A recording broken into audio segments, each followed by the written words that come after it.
The massive alien ship appeared over New York without warning.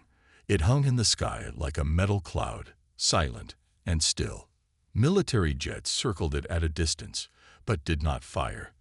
The whole world watched and waited. Captain Susan Miller stood at attention in the meeting room of the United Nations building. At 42, she had risen through Navy ranks quickly, known for her sharp mind and sharper tongue. Today, she wore her dress uniform, medals gleaming under the lights. The president had chosen her personally for this task. "You'll speak for all of us," he had told her that morning. "Trust your gut." Next to her stood Greg Howard, a career diplomat with kind eyes and graying hair, and Dr. Olivia Bennett, the best senolinguist on the planet. They made an odd trio, but Susan was glad to have them. "They're coming down now," said a voice over the intercom. Susan took a deep breath. First contact. The moment humanity had wondered about for centuries. The doors opened, and in walked creatures that looked almost like tall, thin humans. Their skin was pale blue, their eyes large and silver. The one in front wore elaborate robes that shifted colors in the light. "I am High Speaker Zach Svorel of the Atrian Hegemony, voice of the Galactic Council," it said in perfect English. "We welcome Earth to the community of civilized worlds." Susan stepped forward. "Captain Susan Miller, United States Navy, appointed representative of Earth. We are honored by your presence." The alien smiled, showing teeth too perfect to be natural. "We have watched your world for some time. Your species shows promise, despite your warlike tendencies." Greg tensed beside her, but Susan kept her face neutral. "We prefer to think of ourselves as protective." Indeed, the alien waved a hand, and a hologram appeared on the table between them. "This is the Standard Integration Treaty. All species signed this when joining the Council. It outlines trade rules, technology sharing, and planetary protections." Susan nodded. "We'll need time to review it." "Of course." The alien seemed pleased, though all 147 current Council species have found the terms most fair. The next 12 hours were a blur of reading, analysis, and quiet arguments. Susan's team went through every line of the treaty, with Dr. Bennett focusing on linguistic tricks and Greg on diplomatic implications. It was Greg who found it first, buried in subsection 34C. "This gives them mining rights to the entire solar system," he said, his face pale. Dr. Bennett discovered more. "This clause here. It would limit our ship production to defensive requirements as determined by Council assessment. They'd control our military completely." By morning, they had found 17 major problems. The treaty wasn't an invitation to join a galactic community. It was a carefully worded surrender. Susan walked back into the meeting room where High Speaker Zach Svorel waited, looking confident. "Have you reviewed our generous offer?" the alien asked. Susan nodded. "We have." "Excellent. We can begin the signing ceremony immediately." Susan picked up the treaty tablet. She looked at it for a long moment, then looked at the alien's smiling face. "No," she said. The alien's smile faltered. "I don't understand. This treaty would make Earth little more than a mining colony. It would restrict our military, give away our resources, and limit our growth. All species make small sacrifices for the greater good," the alien said smoothly. "The benefits of Council membership far outweigh the benefits to you, maybe." Susan tossed the tablet across the table. It clattered to a stop in front of the stunned alien. "Earth will not surrender its freedom for empty promises." Zach Svorel's face changed, silver eyes narrowing.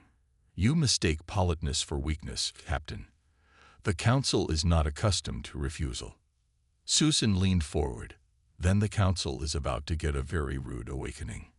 She stood up straight and addressed the alien one last time. "Earth is open to real diplomatic relations, but we will not accept hidden tricks or unequal terms. When you're ready to treat us as equals, we'll talk. Until then, this meeting is over." As Susan turned and walked out, she could almost feel the shock radiating from the alien behind her. Humanity's first diplomatic contact had just ended in rejection, and somehow she knew things were about to get very complicated. The grand chamber of the Galactic Council on Primaris buzzed with angry voices. 200 representatives from across the galaxy sat in rising tiers of seats, all talking at once. At the center of the chamber stood High Speaker Zaxforel, his blue skin now pale with stress. Silence, called Council Elder Tralnex, his voice cutting through the noise. He was ancient even by his species' standards, with skin like dry paper and eyes that had seen 1,000 years of galactic politics.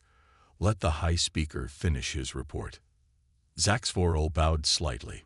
As I was saying, the humans rejected our standard treaty without consideration.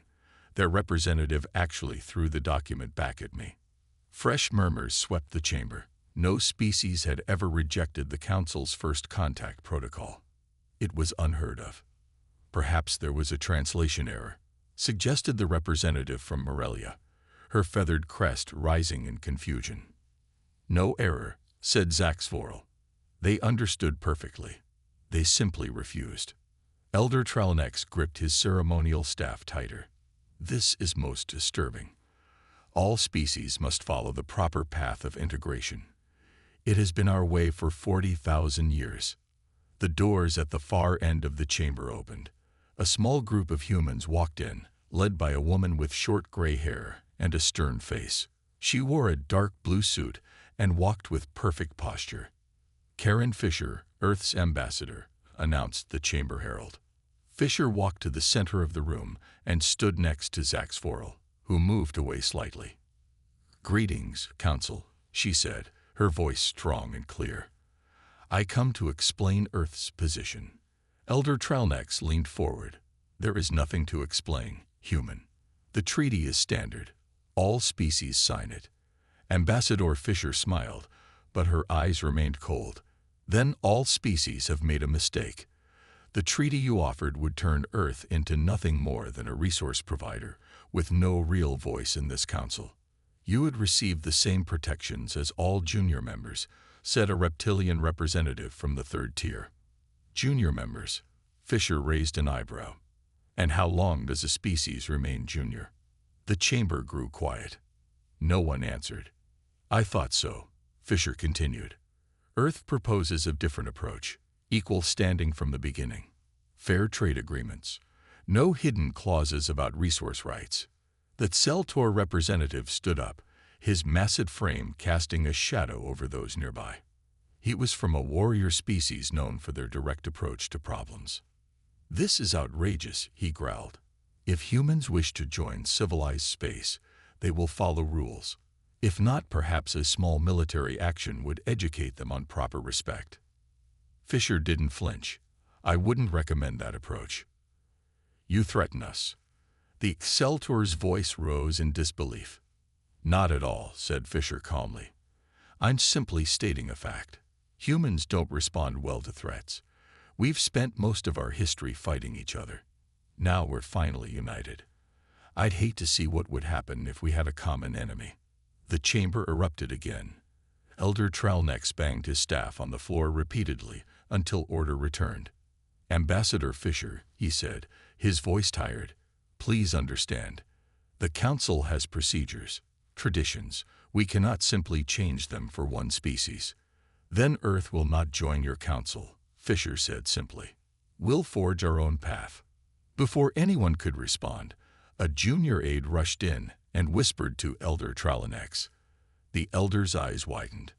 "Is this confirmed?" he asked sharply. The aide nodded. Elder Tralnex looked back at Fisher. "It seems your people have been busy. Our intelligence reports that Earth has already begun upgrading its defense systems based on technology observed from our ships." Fisher's expression didn't change. "Earth takes its security seriously." "This is unacceptable," Zaxforel cut in. "Technology sharing is strictly regulated by Council law." "Laws we haven't agreed to," Fisher reminded him. The Council chamber fell into chaos once more. Species that had followed Council rules for thousands of years couldn't understand the humans' defiance. Some representatives looked outraged, others worried, and a very few, looked secretly impressed. Elder Trellnex raised his hand for silence. When the room quieted, he spoke in a grave voice. "The Council will deliberate on this matter. Ambassador Fisher, you will be informed of our decision." He paused, looking directly at her. "I strongly suggest your people reconsider their position." Fisher bowed slightly. "And I suggest the Council reconsider theirs. Earth is ready for friendship, but we will not accept submission." As she turned to leave, the whispers followed her. The Galactic Council had never faced such a challenge before, and they had no idea what to do about it. Major Alan Davis stared at the screen in the underground command center beneath Denver. The room was filled with the soft glow of monitors and the quiet voices of the best tech experts Earth had to offer. "Another one," said a young woman at a nearby station. "That makes 17 alien spy drones in Earth orbit." Alan rubbed his tired eyes. At 50, he was older than most in the room, with streaks of gray in his short-cut hair. After 30 years in military intelligence, he now led Earth's counterintelligence division. "They're not even trying to hide them," he muttered. "Why would they?" asked Lieutenant Perry from across the room. "The Council probably doesn't think we can do anything about it." Alan smiled slightly. "That's their first mistake." He turned to the largest screen, where a map showed the known locations of all Council communication relays in the solar system. The aliens had set these up quickly after their first contact, creating a network to speak with their homeworlds. "How's our progress, Diane?" he asked. Diane Rodriguez looked up from her workstation. Her fingers never stopped typing even as she answered. At 32, she was the best cybersecurity expert on the planet, with a mind that saw patterns where others saw only chaos. "Almost there," she said. "Their security is good, but they have a blind spot. They protect against brute force attacks, but not subtle ones." She grinned. "They've never met human hackers before." 3 days later, they had their breakthrough. Diane's team found a vulnerability in the alien communication system. It wasn't large, but it was enough. "We're in," Diane announced at 3:47 a.m. Her eyes were red from lack of sleep, but she was smiling widely. "We can access their entire communication network." Ellen immediately called Ambassador Fisher, who was still on Primaris. Despite the late hour, she answered right away. "We found a way in," he told her. "We can see everything they're saying about us. And more importantly, we can broadcast our own messages across their network." There was a moment of silence on the other end. Then Fisher spoke, her voice deadly serious. "Start with the truth. Show the other species what's in those treaties they signed. Let them see what they gave away." Over the next week, Earth began its information war. Diane's team sent uncensored copies of various Council treaties to every world in Council space. They attached a simple message: "You deserve to know what you agreed to. Humanity stands with you." The effect was immediate. Worlds that had been part of the Council for thousands of years began asking questions. Species that had always accepted Council authority started demanding explanations. On the Volox mining world of Kragvor, workers stopped the extraction of rare minerals. On the agricultural planets of the Morelia, farmers refused to ship food to Council worlds. And everywhere, people began looking to Earth as an example. In the Council chamber, Elder Trellnex faced the worst crisis of his long life. "This must stop," he shouted, his usual calm completely gone. "The humans are broadcasting dangerous ideas across all Council space. Ideas like freedom and fair treatment." Ambassador Fisher asked innocently. She sat in a guest chair, watching the chaos with a neutral expression. "They are destabilizing the order we have maintained for millennia," said Zach Svorel. His once immaculate robes were wrinkled, as if he had been wearing them for days. "Perhaps that order needed some destabilizing," Fisher replied. A junior council member, the representative from the Kalath, stood up. His voice was shaky but determined. "My people have reviewed our treaty with the Council. We request immediate renegotiation." "As do we," said another representative. "And we." One by one, junior species began standing, demanding new terms. Elder Trellnex slammed his staff down with such force that it cracked. "Enough. This is the humans' doing. They must be contained before they spread more discord." He turned to Fisher, his ancient eyes cold. "The Council hereby declares a full quarantine of the Sol system. No ships in or out. No communications. You will be isolated until you learn proper respect." Fisher stood slowly. "You're making a mistake, Elder. Walls don't just keep people out. They also keep ideas in." She looked around the chamber. "And it seems to me that your ideas aren't working so well anymore." As she walked out, whispers followed her again. But this time, they weren't all hostile. Some were curious. Some were hopeful. And the Council's perfect order had begun to crack. Admiral John Blackwell stood on the bridge of the Earth Defense Ship Liberty, watching the main screen with narrowed eyes. At 60, he was one of the oldest active admirals in Earth's newly formed Space Force. His weathered face showed the stress of the last few weeks, but his voice remained calm as he gave orders. "Status report," he said. His second-in-command, Commander Ramirez, looked up from her console. "5 Atrian warships approaching Earth orbit, sir. They're not responding to our hails." The quarantine of Earth had been in place for 3 weeks. This was the first direct action the Council had taken beyond placing spy drones in orbit.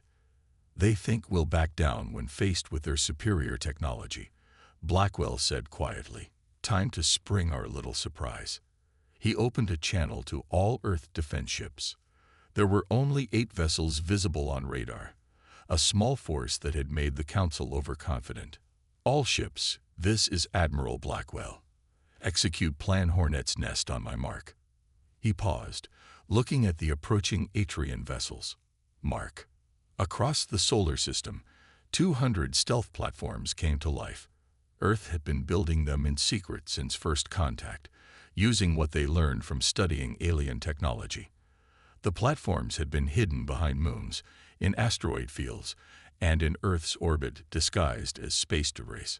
On the main screen, the 5 Atrian warships continued their approach, unaware of the trap closing around them. The lead Atrian ship broadcast a message on all frequencies. "Attention, Earth vessels. By order of the Galactic Council, we are conducting a limited corrective action against your defenses. Surrender your ships and disable your orbital platforms. You have 10 minutes to comply." Blackwell smiled without humor. "Send our response, Commander." Ramirez nodded. "Sending now, sir." The message was simple. No. The Atrian commander appeared on screen, his blue face showing shock at the human's refusal. "You are outmatched, Earth vessel. Surrender is your only logical option." "We decline," Blackwell replied calmly. "And you might want to check your sensors again."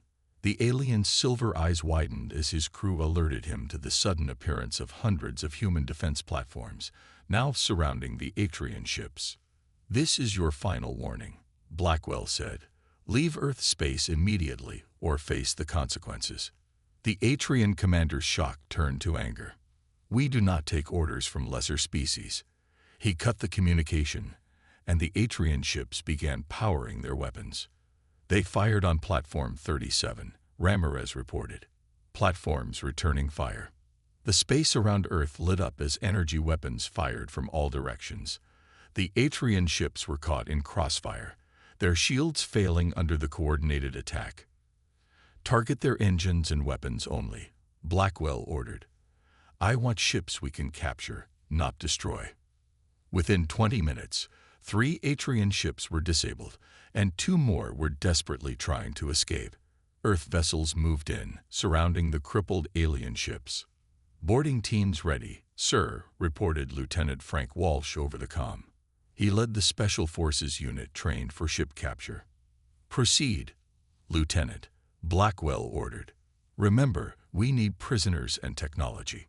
Walsh's team launched from the Liberty, their small craft quickly reaching the nearest Atrian vessel.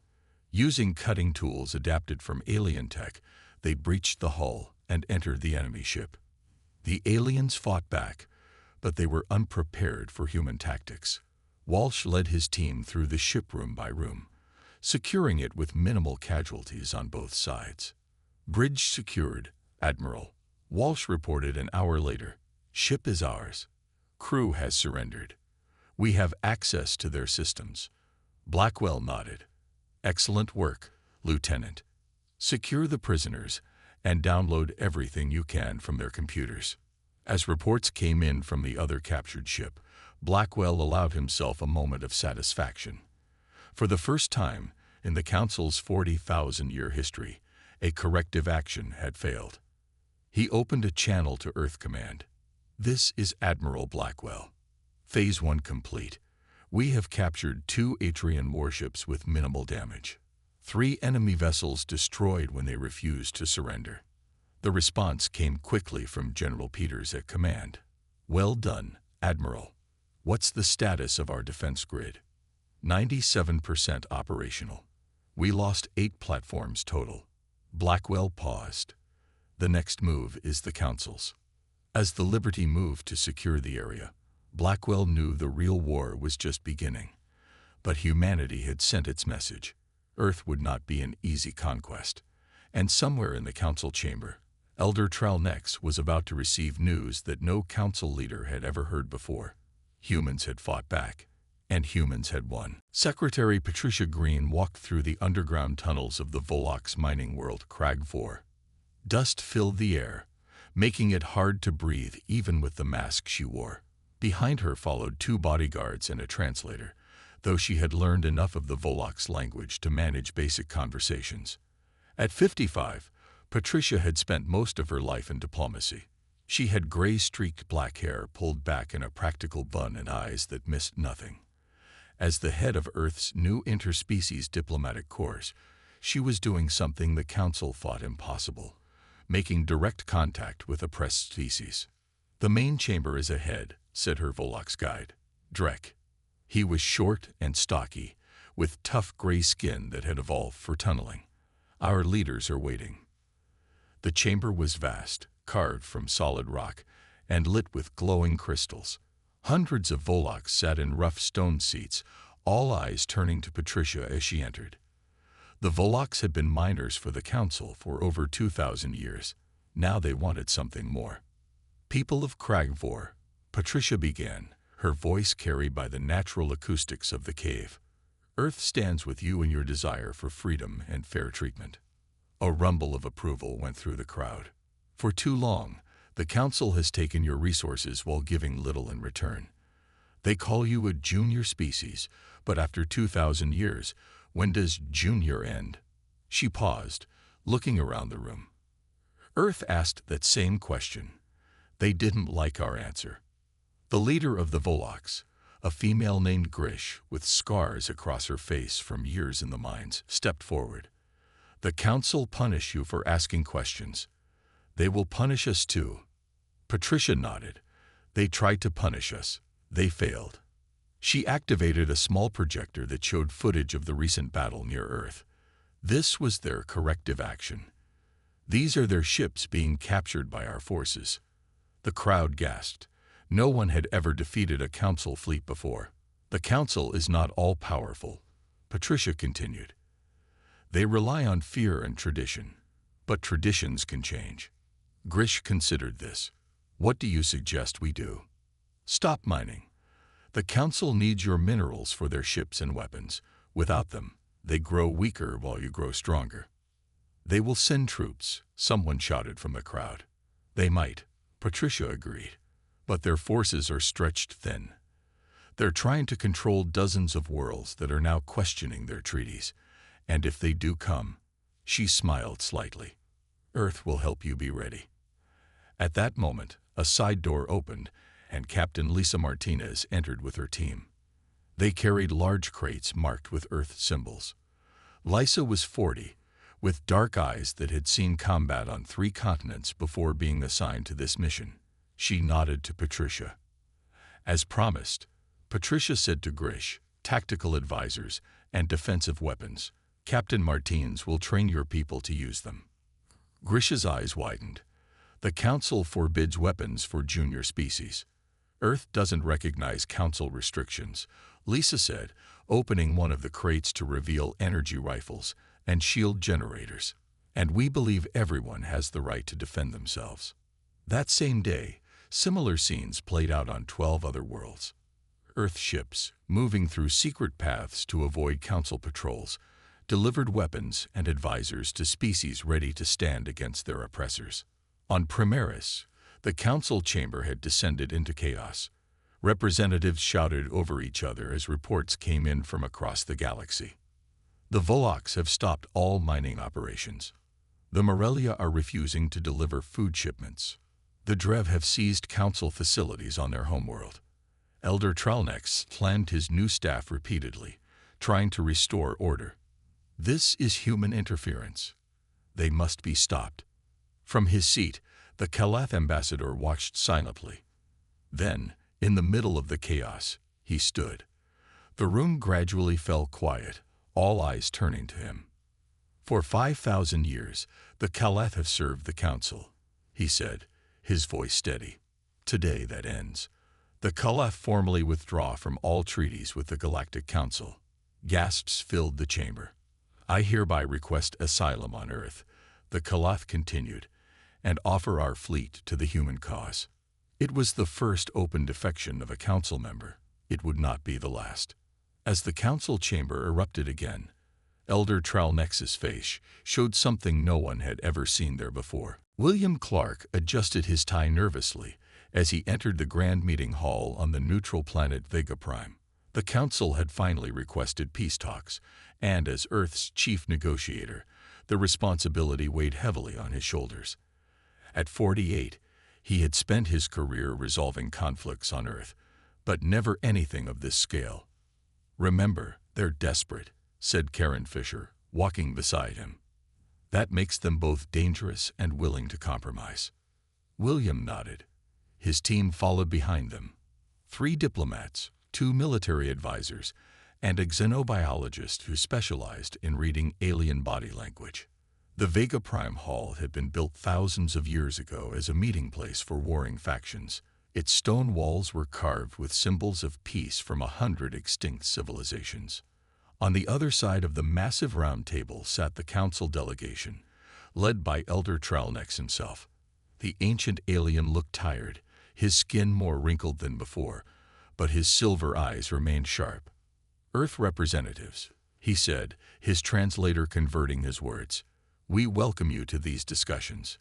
William took his seat. We appreciate the invitation, Elder. Earth is always open to peaceful solutions. Recent events have been unfortunate, Tralnex continued, but not beyond repair.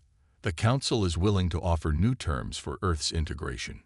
Integration is not on the table, William replied calmly.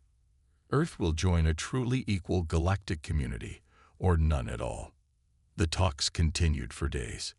The Council offered concessions that would have seemed incredible months ago.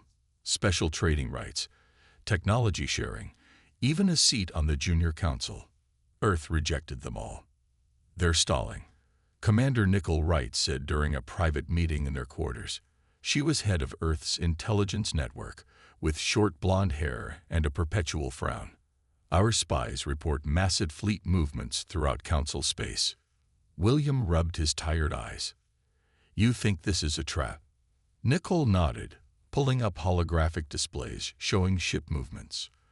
They're assembling their grand armada while pretending to negotiate. Every warship they have is being called in. Why? Karen asked. They must know we'll detect this. Because they're desperate, William said, understanding dawning. They're not just losing a potential new member. They're losing control of their entire system. Back on Earth, the top military and scientific minds gathered in the Pentagon's deepest level. Admiral Blackwell stood at the head of the table, pointing to star charts. The Council is gathering forces here, and here, he said. They plan to hit us with everything they have. General Peters frowned. Even with our new defenses, we can't stop a force that size. We don't need to stop them, said Dr. Samuel Anderson from the corner of the room. He was a small man with wild gray hair and thick glasses. Despite his unassuming appearance, he was the leading physicist on the planet. We just need to displace them. He walked to the center of the room and activated a hologram showing a strange device. This is the displacement engine. It creates a field that teleports matter to random coordinates within 1,000 light-years. Does it work? Admiral Blackwell asked. On small objects, yes. We've been testing it using technology from the captured Atrian ships. Dr. Anderson adjusted his glasses. With more power, it should work on vessels of any size. The Admiral nodded slowly. How quickly can you scale it up? 2 weeks. Maybe 3. You have 1, the Admiral said. The Council won't wait much longer. Back on Vega Prime, William continued the negotiations while secretly receiving updates from Earth. The Council representatives grew more confident each day, believing their deception was working. On the final day, Elder Trellnex presented a new treaty with a satisfied smile. These terms are more than generous, he said. Earth will have privileges no junior species has ever been granted. William read through the document slowly, then looked up with a neutral expression. I'll need to consult with my government. Of course, the elder said smoothly. Take all the time you need. His silver eyes gleamed. Though I should mention, the Council's patience is not infinite. That night, William received a coded message from Earth. Displacement engine ready. Defense grid at maximum. Return immediately. As his ship prepared to leave Vega Prime, William looked back at the ancient meeting hall. The Council thought they were springing a trap on humanity. They had no idea that humans had set a trap of their own. Set course for Earth, he told the pilot. Maximum speed. Behind them, the Council delegation watched the human ship depart. Elder Trellnex turned to his advisors with a cold smile. Signal the Grand Armada, he ordered. The time for talk. The Grand Armada appeared at the edge of the solar system like a storm of metal and light. Over 300 warships from every corner of Council space moved in perfect formation. Their hulls gleamed in the distant sunlight as they approached Earth with deadly purpose. On the bridge of the flagship Eternal Dominion, Supreme War Leader Cax Doran watched the viewscreen with satisfaction. Tall and muscular even for an Atrian, with ceremonial scars across his blue face, he had led Council forces for over a century. Status report, he demanded. His second-in-command bowed slightly. All ships report ready, Supreme Leader. Earth defenses are detected but minimal. Their fleet consists of only 23 vessels. Cax Doran smiled. As expected, they exhausted their resources on those stealth platforms. He stood from his command chair. Open a channel to all Earth frequencies. The communication officer complied, and Cax Doran squared his shoulders, looking directly at the camera. People of Earth, he began, his voice deep and commanding. I am Supreme War Leader Cax Doran of the Galactic Council. You see before you the combined might of 147 species. Your rebellion ends today. He paused for effect. Surrender immediately. Disable all defense systems and prepare for occupation. You have 30 minutes to comply. After that, we will destroy your orbital defenses and military installations. Cax Doran cut the transmission and turned to his officers. Begin the approach. Alert all ships to prepare for combat. On the bridge of the Earth Defense Ship Liberty, Admiral Blackwell received the message with a calm expression.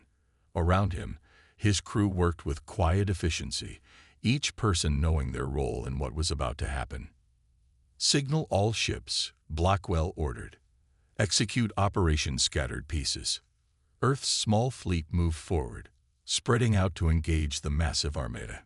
It seemed like suicide, and Cax Doran laughed when he saw it. They're even more foolish than I thought, he said. All ships advance and eliminate Earth vessels.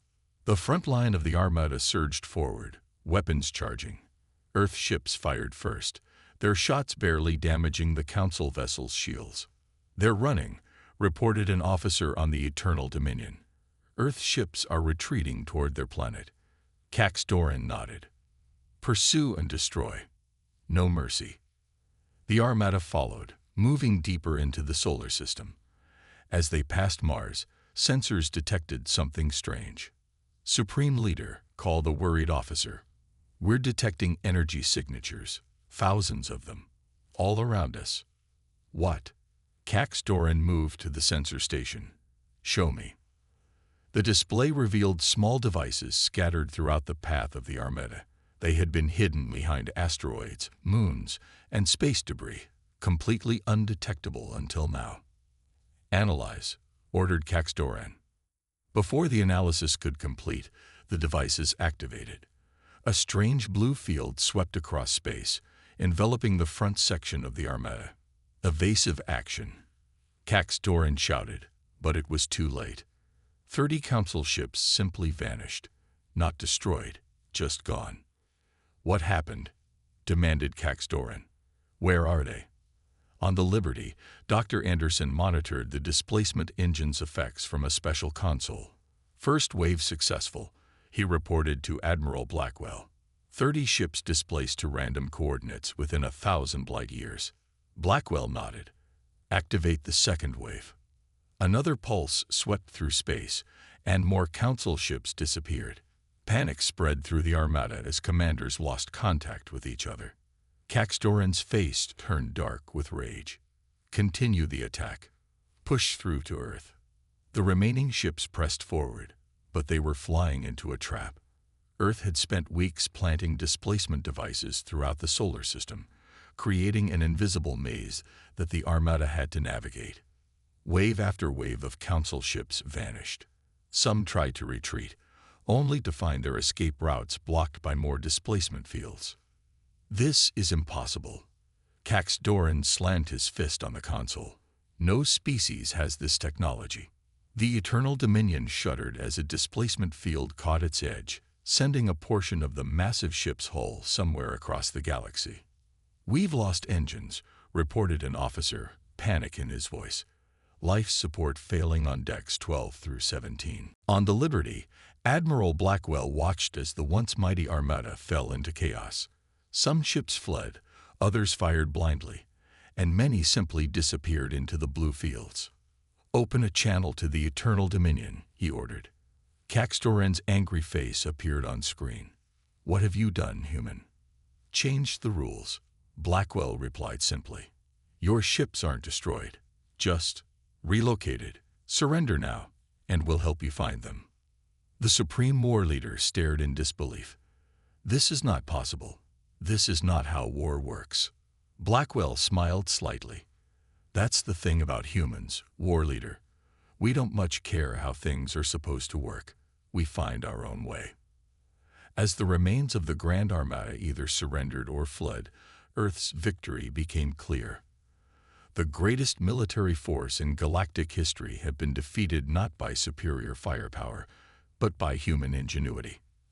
And across the galaxy, word began to spread. The unbeatable Council had finally met its match. 6 months after the Battle of Sol, representatives from 27 species gathered in the newly built Galactic Assembly Hall in Geneva.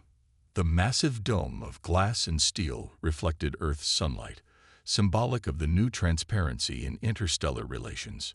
Captain Susan Miller, now Admiral Miller, stood at the entrance greeting delegates as they arrived. At her side was Greg Howard, whose diplomatic skills had proven invaluable in the chaotic months following the Council's defeat. Never thought we'd end up here when we first met that smug Zach Svorel, did you? Greg asked with a small smile. Susan shook her head. Not in a million years. From rejecting one treaty to creating a whole new galactic order. Inside the hall, the atmosphere was charged with excitement and hope. Species that had been enemies or strangers now sat side by side, united by their desire for something better than what the Council had offered. President Alvarez of Earth stood at the central podium, looking out at the gathered representatives. At 65, he carried himself with the gravity of someone who understood the historic importance of this moment. Friends, allies, fellow sentient beings, he began. Today we establish the Galactic Cooperative, founded on principles that may seem obvious but have been forgotten for far too long. Sovereignty for all worlds, fair trade between equals, and mutual defense against aggression. The delegates applauded, some using hands, others tentacles, wings, or other appendages. The old council ruled through fear and secrecy, President Alvarez continued. They divided species into senior and junior members, ensuring some voices were never truly heard. Today that ends.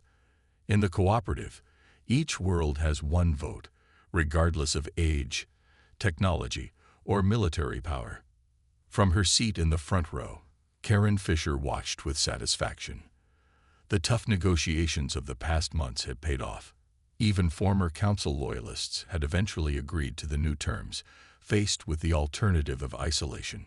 At a table to the side, William Clark and a team of legal experts from a dozen worlds finalized the cooperative charter, a document that had gone through 97 drafts before all parties were satisfied. Last chance to add any changes, William said, looking around at his fellow drafters. Grish, the scared Volox mining leader, shook her head. It is good as it stands. Fair to all, dangerous to none. The Kalath ambassador, who had been the first to defect from the council, nodded in agreement. For the first time in 5,000 years, I believe we are making something that will last. Outside the assembly hall, the former council leadership waited in a secure building. They would soon face trial for crimes against sentient beings, from resource theft to forced labor to the suppression of technological development on dozens of worlds. Elder Trelanex, stripped of his staff and robes, looked out the window at the new cooperative headquarters with disbelief. How did it come to this? He asked no one in particular. 40,000 years of order, undone in less than 1 year. Supreme War Leader Caxdoran, who sat in the same room awaiting his own trial, laughed bitterly. They think differently. That was our mistake. We assumed they would behave like every other species, grateful for council attention, obedient to council rules. And instead, Tralnex asked. Instead, they rejected our assumptions entirely. Caxdoran looked at his former leader.